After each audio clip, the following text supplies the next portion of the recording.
Hey guys, welcome back.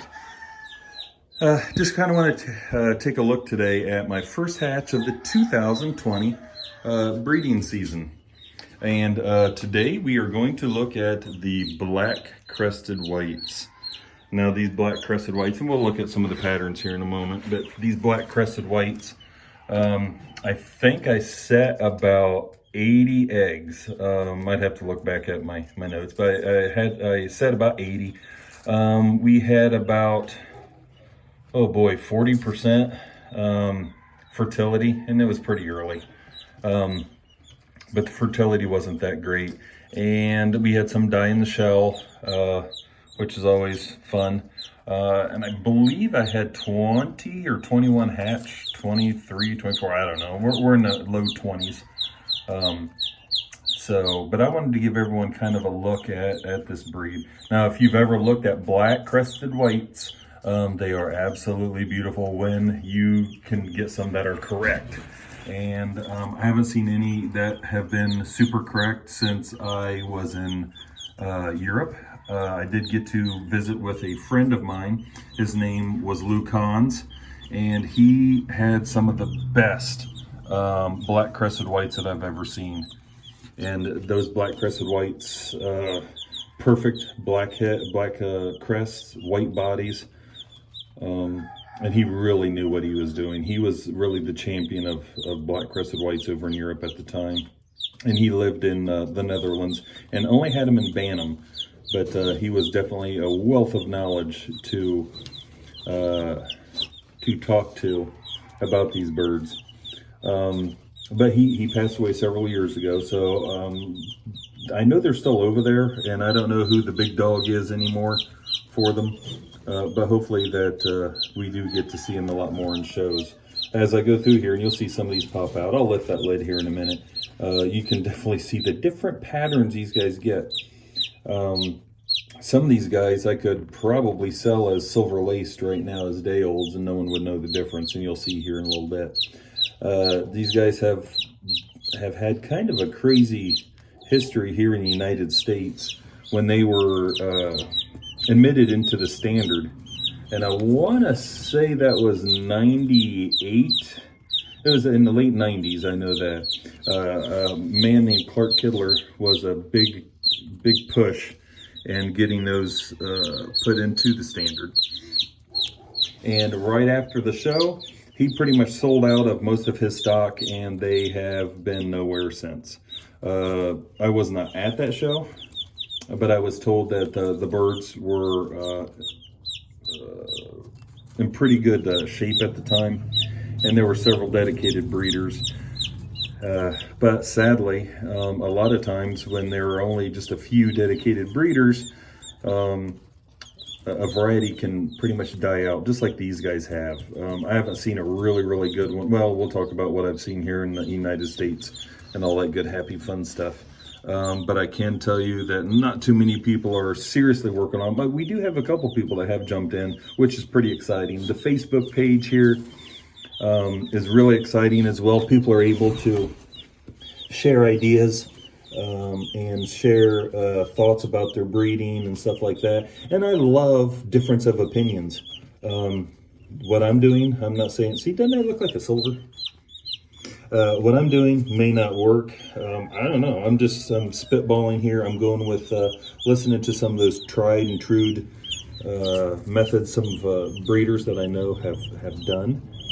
And so far I am seeing results. I am a long ways away. It would help a lot if I wasn't raising other varieties. Hey, you're getting too close. Raising other varieties. But since I have so many other projects going on, I'm not really able to dedicate what I should be able to. See mostly white, see some of the darker.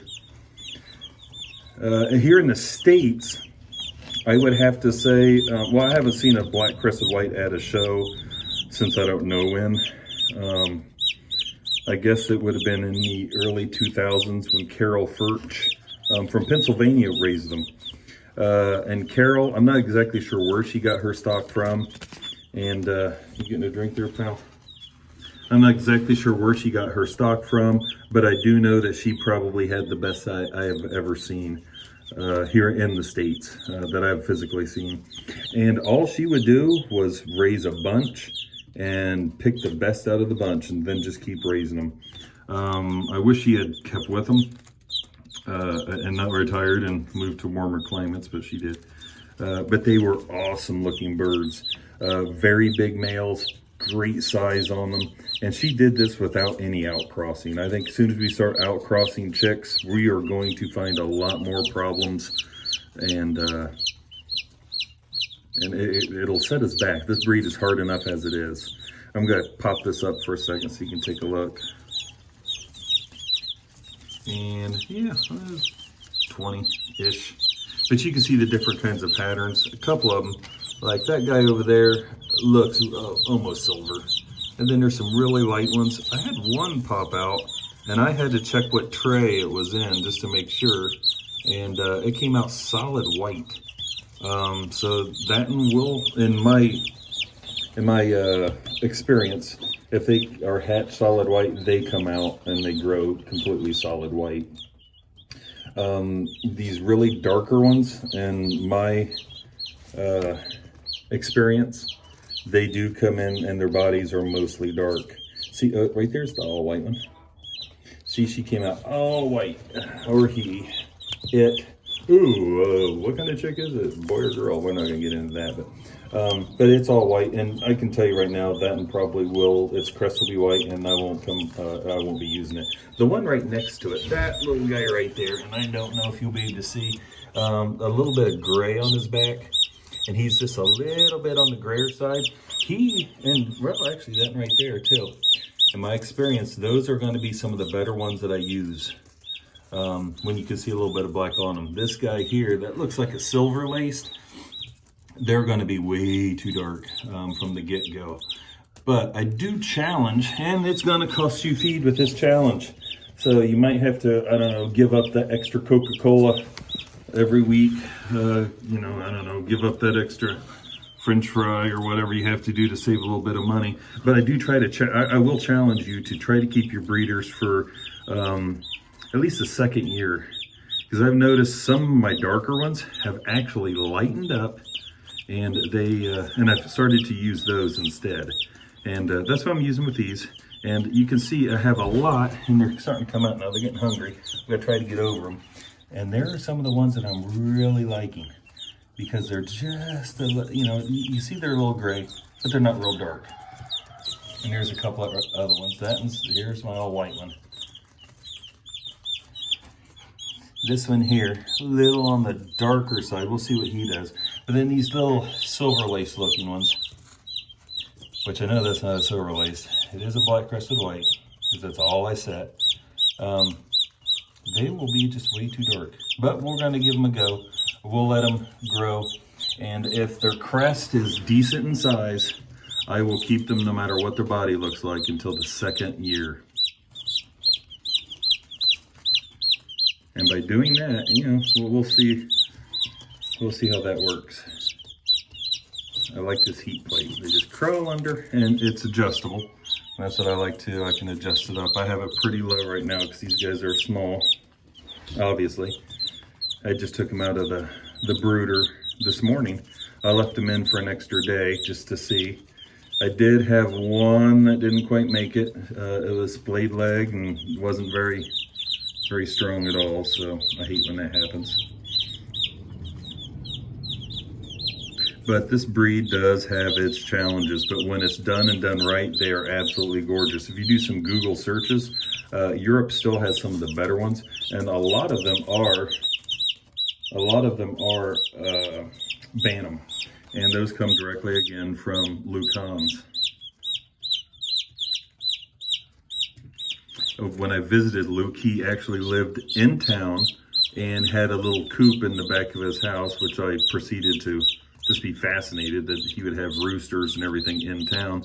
But as I looked from yard to yard right around his house, lots of people had chickens, lots of people had roosters, and he said it's never been a problem, which I thought was pretty awesome.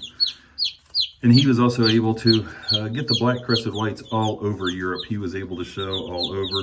He even had his birds imported over into England, which really helped the breed, helped the variety just flourish over there. And it was just awesome to see those. So I really hope that some people jump in and really start working on these birds.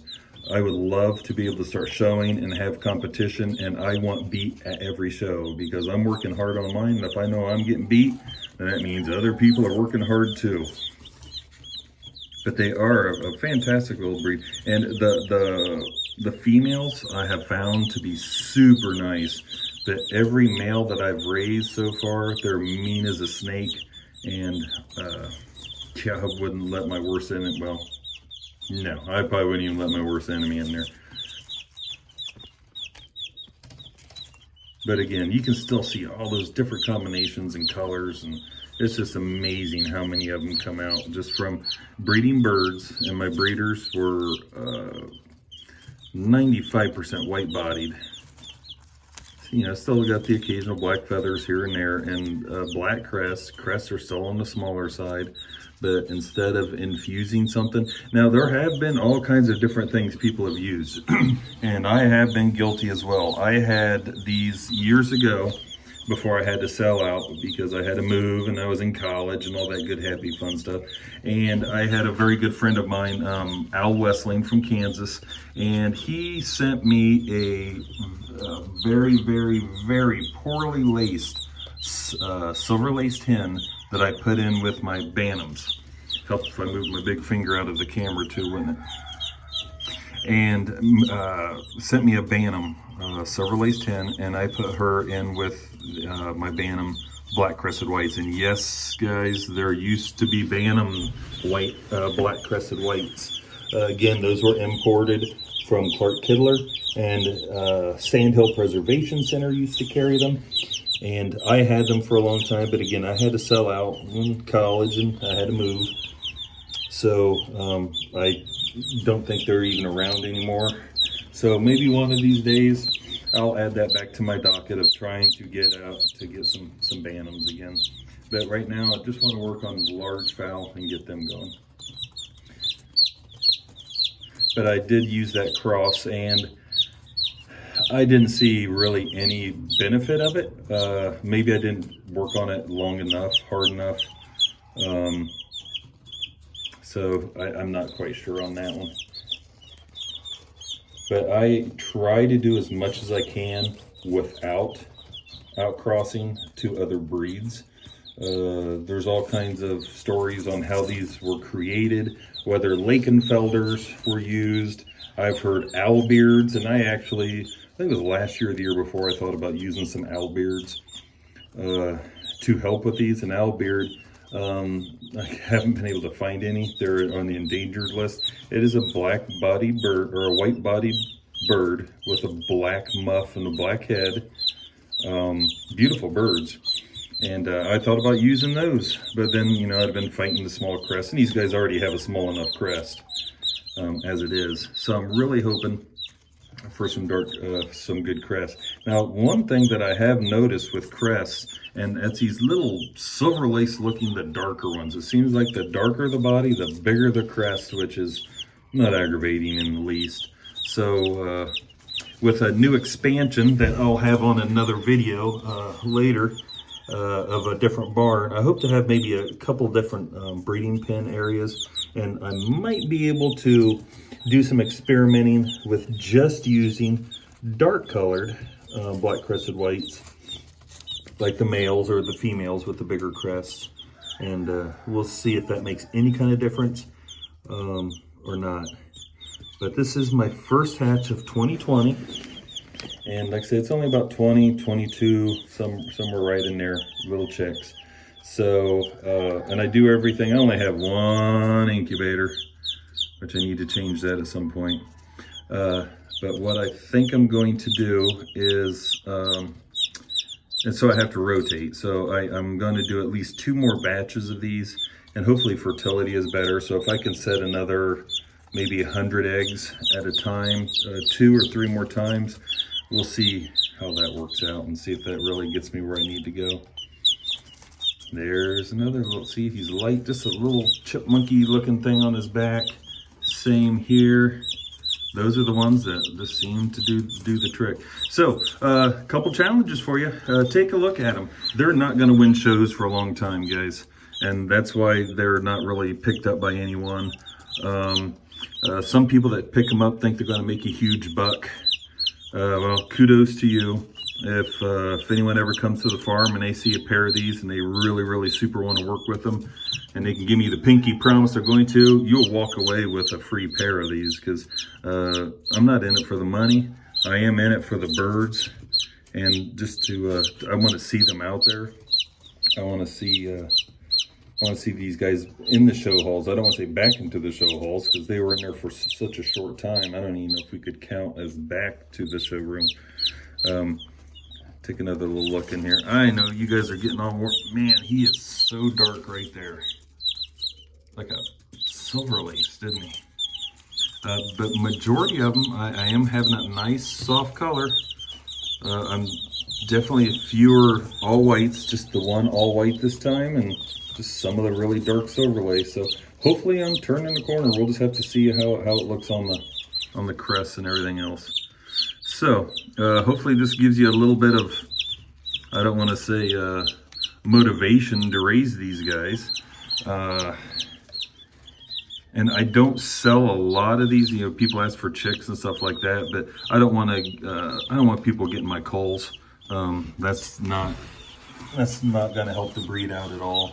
But in the fall, if I have extra stuff, absolutely I'll help people out that really want to dig in and get working with these guys, knowing that they're going to have to ouch a bazillion and save a few. So I think right now my breeding pins, my breeders consist of a whopping 4 males and I think 25 females, somewhere around in there. I'm probably off, plus or minus here or there, but too many projects going on. So that's all I wanted to show you today in this video, guys. Just the baby black crested whites and the joys and the pains in the butts that they can be. So hey, make sure you subscribe, and we'll talk to you next time.